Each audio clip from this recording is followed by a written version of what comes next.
Hey guys, आज एक मैं न्यू टॉपिक के साथ आया हूँ जिसका नाम है सेंट्रीफ्यूगल फोर्स। सेंट्रीफ्यूगल फोर्स का मतलब होता है, आप देख रहे हैं, सेंट्री मतलब अंदर और फुगल फुगल मतलब जनरली मतलब बाहर की ओर लगता है, तो वो फोर्स।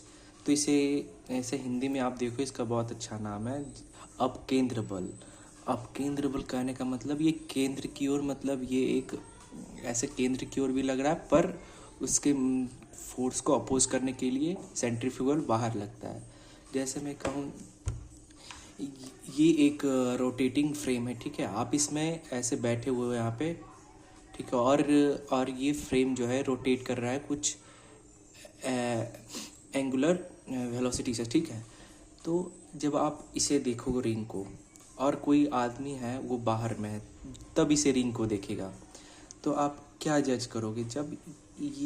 जब आप अंदर में हो, जब आप अंदर में हो ये इस फ्रेम के अंदर में, तो आप क्या बोलोगे? ये रिंग रेस्ट पे है, ये मूव कर रहा है। अगर अगर आप यहाँ से इस रिंग को ऑब्जर्व कर रहे हो और आप इस अंदर अंदर ये फ्रेम के अंदर में, और ये ओमेगा से रोटेट कर रहा है, तो जब आप इसे देखोगे तो ये आपको रेस्ट में लगेगा यहाँ पे, ठीक है। ये रेस्ट में लगेगा। ये जनरली एक फ्रेम है जिसमें एक नट बोल्ट ऐसे फंसाया गया है, ठीक है। और ये बस मैंने यहाँ पे ये रेफरेंस के लिए ये लाइन बनाया हूँ। तो आप इसे क्या बोलोगे कि ये अटका हुआ है? अटका हुआ है मतलब ये एक नट बोल्ट है और ये एक फ्रेम है जो रोटेट कर रहा है ओमेगा से। तो ये जो आदमी यहाँ पे वो क्या देखेगा? इस बोल्ट को देखेगा रुका हुआ है, ठीक है, मगर इसमें कोई ये यहाँ पे ये अटका हुआ है, ठीक है, बोल्ट, और ये कुछ ओमेगा से घूम रहा है। और जब ये आदमी देखेगा तो क्या बोलेगा? नट भी घूम रहा है और ये फ्रेम भी घूम रहा है, दोनों के लिए रिस्पेक्टिव अलग अलग है। तो जब आप इसके अंदर में जाके इस फ्रेम को ऑब्जर्व करोगे तो आप बोलोगे इस पे एक फोर्स लग रहा है, आप वहाँ पे फील करोगे। जैसे अब यहाँ पे सन है और ये अर्थ है, हम लोग यहाँ पे जनरली क्या बोलते हैं? मून मून कोई अर्थ पे फोर्स लगा रहा है, इसलिए जो अर्थ है ऐसे रोटेट करता है। वो बोलना बिल्कुल गलत है। वो वो बोलना बिल्कुल गलत है। हम अर्थ के फ्रेम में हैं, हम अर्थ में बैठे हुए हैं, तो इस पे हम लोग जानबूझ के एक फोर्स लगा देते क्या? जो मेरा F=a में है, जो फर्स्ट लॉ ऑफ इस मोशन, न्यूटन्स का फर्स्ट लॉ है, तो वो उसको सही करने के लिए हम लोग एक कोई पैसिडो फोर्स लेते हैं, मतलब कोई जूठा मूठा फोर्स लेते हैं। ये रियली मतलब एग्जिस्ट नहीं करता। अगर आप रियल में बात करो, रियल फोर्स के बारे में, ये रियली एग्जिस्ट नहीं करता है। ये हम लोग लगाए हैं क्या, जो मेरा न्यूटन्स का फर्स्ट लॉ है F=a में, इसको सही करने के लिए। क्या अगर हम इसमें को परसीडो फोर्स डालें, उसका वैल्यू हम चेक किए तो सही आता है। मतलब आप ये ऐसा मानो, ये जो फ्रेम है, हम लैब में बैठ के इसको एक्सपेरिमेंट कर रहे हैं इस पे, ठीक है। क्या कितना ओमेगा दे दे कि ये नट बोल्ट रुक जाए? मतलब इसमें बजा दिए हैं तो ये कितना ओमेगा दे दे क्या ये नट बोल्ट रुक जाए? हम इसे ऑब्जर्व कर रहे हैं। तो जब आप इसे अंदर में बैठ के ऑब्जर्व करोगे तभी आप सेंट्रीफ्यूगल फोर्स के बारे में बात कर सकते हो, ठीक है। अगर आप बाहर हो, आप बोल रहे हो कि इस पे कोई फोर्स लग रहा है, आप बाहर से बैठ के ऑब्जर्व कर रहे हो इस पे कोई फोर्स, तो वो बोलना गलत है। आप इसके फ्रेम के अंदर जाके आप सेंट्रीफ्यूगल फोर्स लगाओगे तो आपको वैल्यू सही मिलेगा। तो अब हम बात करते हैं, अब आप देखिए, तो अब जैसे ये है, ये एक नट बोल्ट फंसाया हुआ है, ठीक है, और ये एंगल कुछ थीटा पे है यहाँ पे, ठीक है, थीटा पे है। ये एक्सिस है, एक्सिस ऑफ रोटेशन है, इसके अबाउट ये रोटेट हो रहा है पूरा फ्रेम। तो ये है थीटा। तो ये यहाँ पे ये क्या है, ये जो नट बोल्ट है इसे नॉर्मल लगाएगा, इधर नॉर्मल लगाएगा, और हम बोलते नॉर्मल लगाए, और क्या लगाएगा? ये नीचे क्या लगाएगा? mg लगाएगा, कुछ इस प्रकार से mg लगाएगा। और कोई रियल फोर्स लगता है इस पे?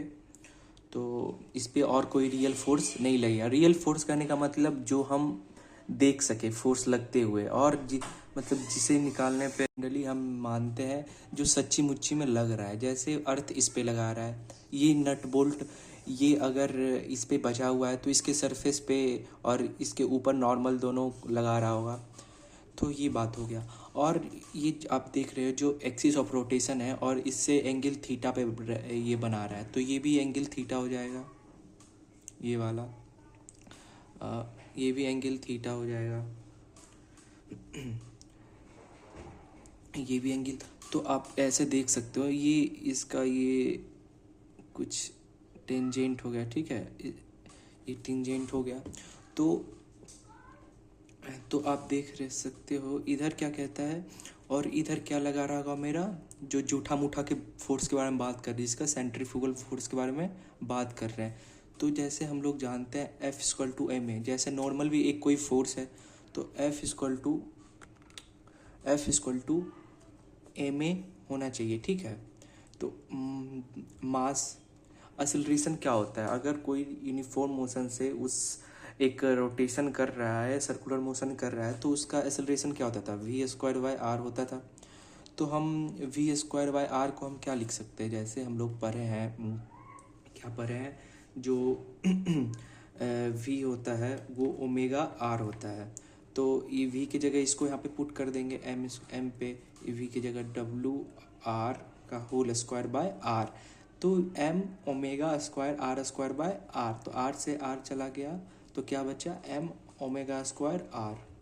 तो ये फोर्स ये नॉर्मल के बराबर लगाएगा, तभी ये बोला जाता है, झूठ मूठ का फोर्स लिया जाता है, क्योंकि मुझे न्यूटन के फर्स्ट लॉ पे जिस आधार पे वो सही उसका वैल्यू आ रहा है, इसलिए मैं ये झूठा मूठा फोर्स ले रहे हैं। तो m²r ये हो गया। तो ये एक झूठा मूठा फोर्स है। तो जब इसको हम यहाँ पे अब बनाते हैं, एक मिनट, ऐसे यहाँ पे कुछ गिचपिच हो जाएगा, इसलिए हम यहाँ पे बना रहे हैं। तो ये एक टेंजेंट है, ये टेंजेंट है, और यहाँ पे ये नॉर्मल है, ऐसे कुछ ये नॉर्मल है, और ये mg है जो ऐसे लगा रहा है कुछ। तो जो इसके बीच में है एंगल क्या बना, थीटा बना, क्या बना, थीटा। तो ये जब mg है तो इसका ये लाइन क्या हो जाएगा, ये लाइन mg साइन थीटा हो जाएगा, और ये क्या हो जाएगा, इसका mg कॉस थीटा हो जाएगा।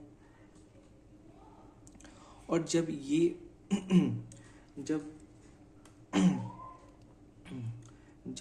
ये बना रहा है तो, और ये क्या हो जाएगा, अगर हम कुछ ऐसे ले रहे हैं, ऐसे कुछ यहाँ पे ऐसे ले रहे हैं, तो ये एंगल क्या हो जाएगा, 90 माइनस थीटा, और ये क्या हो जाएगा, थीटा हो जाएगा। तो और यहाँ पे क्या लग रहा है मेरा, m ओमेगा स्क्वायर r लग रहा है।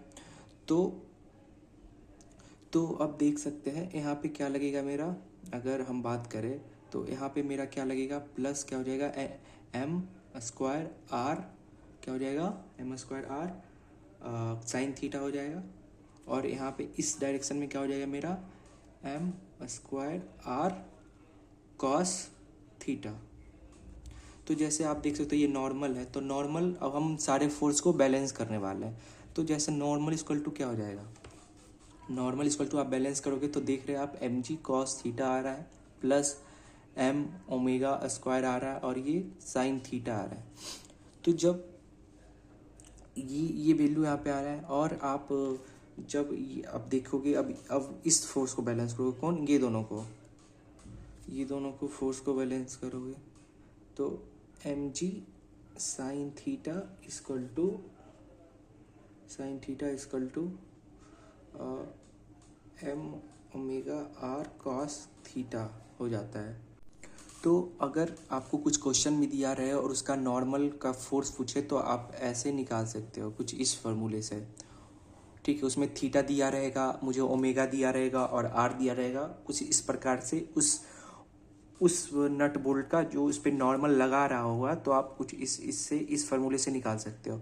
अब हम बात करते हैं, जब ये ओमेगा से घूमा, इसका कितना ओमेगा दे दे, अच्छा से सुनिएगा, कितना ओमेगा दे दे कि जो ये नट बोल्ट है ये यहाँ पे ये स्टेबल हो जाए, stable as a reference of, अगर हम अंदर में बैठे, अगर अंदर में हम बैठ के कितना इसे ओमेगा दे दे कि जो ये नट बोल्ट है ये अपने एक अस्थिर अवस्था में आ जाए।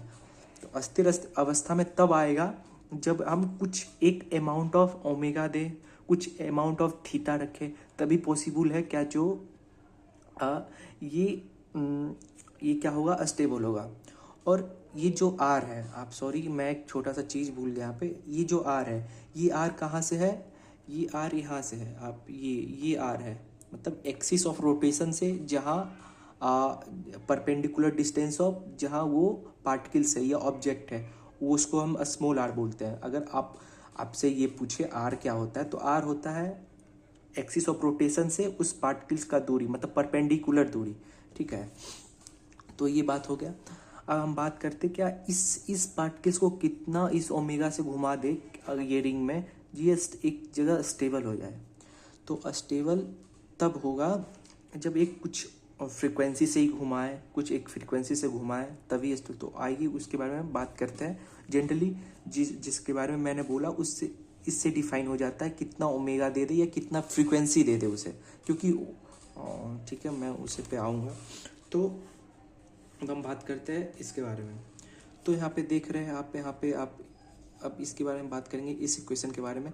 तो आप जब देखेंगे तो क्या हो जाएगा, इधर एम, इसको सब और सॉल्व करेंगे आप, तो ये देख रहे हैं आप साइन थीटा और इधर बाय कॉस थीटा हो जाएगा, और ये एम जी नीचे चला जाएगा। तो आप एम जी से एम जी काट दीजिए, और इधर टेन थीटा बन रहा है, तो टेन थीटा और ओमेगा स्क्वायर आर बाय जी। जी अब देखिए आप यहाँ पे हम अब ये स्मॉल आर को, ये मानिए यहाँ पे हम रेडियस लिए थे, इस रिंग का कुछ रेडियस आर लिए थे, ठीक है। तो जैसे आप ये देख रहे हैं कुछ ऐसे इस प्रकार है, ये मेरा स्मॉल आर है, ये मेरा क्या कहते हैं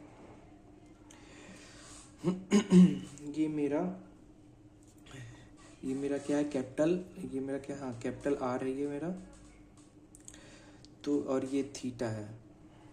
तो साइन थीटा आप यहाँ पे क्या लिखोगे, अपोजिट साइड आर बाय ये कैपिटल आर। तो कैपिटल आर इक्वल टू क्या हो जाएगा, मैं रेडियस इक्वल टू क्या हो जाएगा, तो साइन थीटा सॉरी हाँ स्मॉल आर इक्वल टू क्या हो जाएगा, स्मॉल आर इक्वल टू ये हो जाएगा। तो अब ये वैल्यू अब यहाँ पे हम पुट करते हैं आर की जगह। तो tan theta equal to omega square R, omega square R sine theta by G. जब आप टेन थीटा को साइन थीटा और बाय कॉस थीटा लिखोगे, जब आप इसे sine theta by cos theta लिखोगे, तो आप देख रहे हैं यहाँ पे कॉस साइन से साइन गया, और क्या बचा यहाँ पे अब, तो यहाँ पे हम देख रहे हैं यहाँ पे कॉस थीटा को जब ऊपर लेके जाओगे तो ये जी भी ऊपर चला जाएगा, और ये ओमेगा स्क्वायर आर नीचे आ जाएगा। तो ये क्या आया, ये मुझे क्या कहता है, ये जो आप नट बोल्ट देख रहे हो जो फंसा हुआ है उसका थीटा आया। तो आप देख रहे हो यहाँ पे जो ओमेगा है मेरा, ओमेगा को हम फ्रीक्वेंसी के टर्म में कैसे लिख सकते हैं, फ्रीक्वेंसी के टर्म में हम लिख सकते हैं omega equal to two pi R F होता है ना, टू पाई एफ होता है, ठीक है, 2 पाई एफ होता है 2 पाई एफ होता है। तो ओमेगा, क्योंकि ओमेगा हम बहुत बहुत छोटा ले रहे हैं, तो उसके कारण से ओमेगा मतलब एक अप्रोक्स डाटा मिलेगा, तो इसलिए हम फ्रीक्वेंसी पे आ गए, ठीक है। इसको फिर फ्रीक्वेंसी के टर्म में हम डिफाइन, तो मतलब फ्रीक्वेंसी एजा सेंस करने का मतलब इसे एक सेकेंड में कितने एक बार रोटेट किया, या एक सेकेंड में ये 2 बार रोटेट किया, या एक सेकेंड में 3 बार रोटेट किया, हम उस फ्रेम में बात कर रहे हैं, मतलब उस सीक्वेंस में हम बात कर रहे हैं। तो आप देख रहे हैं यहाँ पे ओमेगा स्क्वायर क्या है, इसके डिनोमिनेटर में है, क्या है डिनोमिनेटर में। अगर हम ओमेगा हम अगर हम इसको, एक मिनट मैं इसे यहाँ पे फ्रीक्वेंसी के टर्म में लिख देता हूँ। तो यहाँ पे जब स्क्वायर करेगा तो क्या आ जाएगा, 4 पाई स्क्वायर और फ्रीक्वेंसी का स्क्वायर और आर एंड, ठीक है। तो मैं अब नेक्स्ट पेज पे आता हूँ। तो ये कोस थीटा मेरा ये आता है फ्रीक्वेंसी के टर्म में।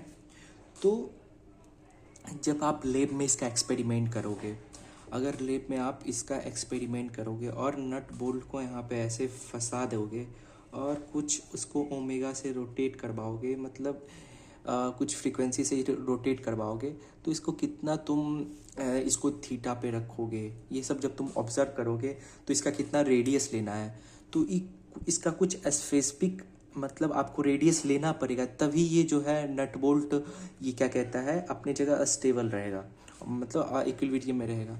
तो जब हम क्वेश्चन में भी आप देखोगे तो रेडियस मेरा जनरली 25 सेंटीमीटर दिया रहता है, ठीक है, क्या दिया रहता है 25 सेंटीमीटर। और जब जब आप इसे कैलकुलेट करोगे, जब कैलकुलेट करोगे यहाँ पे आप क्या कहता है यहाँ पे आप रेडियस की जगह 10 सॉरी ग्रेविटेशनल जी आप स्मॉल जी 10 ले लोगे और 4 और पाई को पाई क्या है, पाई 3 पॉइंट समथिंग होता है, तो अगर 3 × 3 जनरली हमें आप 10 ले लेते हैं, ठीक है। और फ्रीक्वेंसी एफ यही रहने देते हैं। और हम यहाँ पे बता रहे थे आपको, ये अगर आप मीटर में आप बदलोगे तो 2.5 मीटर स्क्वायर हो जाएगा, सॉरी मीटर हो जाएगा। तो यहाँ पे जब आप 2.5 मीटर रखोगे तो आप देख सकते हो यहाँ पे 10 से 10 गया, 10 से 10 गया, और ये जब 4 हुआ, और सॉरी ये 4 हुआ, और जब आप इसे जीरो हटाओगे ऊपर चला जाएगा 100 चला जाएगा, और इधर क्या हो जाएगा, इधर ये ऊपर 100 गया और नीचे क्या हो जाएगा मेरा 25, और एफ स्क्वायर है तो एफ स्क्वायर, तो ये देख सकते हैं 4 बार में गया 4 तो मेरा आ रहा है 1/f², क्या आ रहा है 1/f²। तो ये कॉस थीटा, अगर फ्रीक्वेंसी कहने का मतलब जैसे बोला जाता है 60 RPM, मतलब 1 मिनट में वो 60 मतलब हर 1 सेकेंड में वो 60 हर 1 सेकेंड में एक वो रोटेशन किया, हर 1 सेकेंड में एक रोटेशन वो रोटेट किया तो 60 RPM में मतलब वो 60 बार 1 मिनट में वो 60 बार रोटेट किया होगा। तो आप देख सकते हैं यहाँ पे क्या, अगर आप f की वैल्यू 1 ले रहे हैं, तो जब आप 1 की वैल्यू 1 लेंगे तो थीटा मेरा क्या हो जाएगा, थीटा मेरा 90 डिग्री हो जाएगा, थीटा मेरा क्या हो जाएगा 90 डिग्री। तो यहाँ पे थीटा 90 डिग्री हो जाएगा, तो मतलब एक मेरा वैल्यू मतलब हो सकता है मुझे कुछ थीटा मिलेगा जिसका वैल्यू 90 डिग्री होगा। हाँ, अगर आप एक से बड़ा वैल्यू ले रहे हैं, एक से बड़ा वैल्यू 1.2 ले रहे हैं, तब भी आपको वैल्यू मिलेगा। पर जब आप f की वैल्यू बहुत छोटा लेना शुरू करेंगे, यहाँ पे छोटा, तो जब आप छोटा लेंगे तो ये ओवर वैल्यू 1 से बड़ा आएगा।